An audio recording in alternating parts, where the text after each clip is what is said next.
Hello friends आपण मानक आम चाटशाली यूट्यूब चैनल रे स्वागत। तो फ्रेंड्स वर्तमान आपण मान देखि पारुथिबे ई नोटिस टी आपण मानकर आसीची बीएससी ओडिशा बा board of secondary education Odisha तरफ रु। आपण माने ई नोटिस टी कोठु पाइबे ना आपण माने जदी आपण मानकर क्रोम ब्राउजर रे आपण माने सर्च करिवे bscodisha.ac.in लाटेस्ट अपडेट रे आपण माने आजिरो डेट रे देखिबा को पाइबे ई नोटिस टी आपण मानकर आसीचे। तो कौन रही नोटिस टी देखो आज पर notification number 2198 conference 1 dated 1/8/2026 registration by the candidate for Odisha secondary school teacher eligibility test OSTT 2026 was from 3 August 2026 to 17 August 2026। Now it is extended up to midnight of 23 August 2026।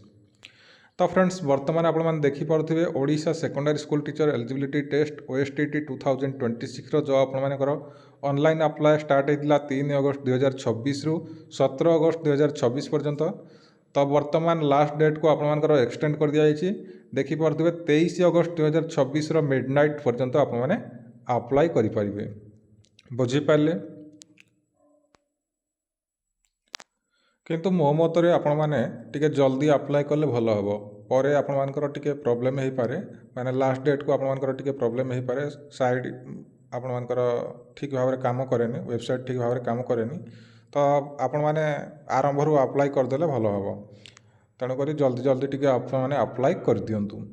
एवं आपण मानकर बहुत पिलांकर मनरे apply कला बेले बहुत डाउट रोचे।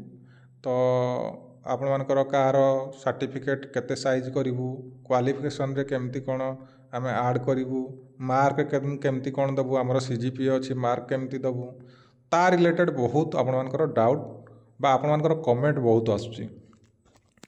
तो या संपर्क में मुझे आपण मानक पई आउ गोटे वीडियो करदेवी।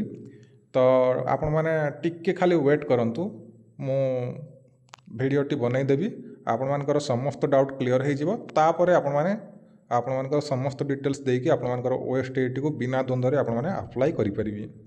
बुझी पारले।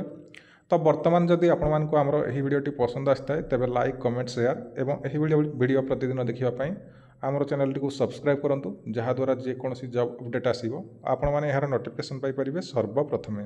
धन्यवाद।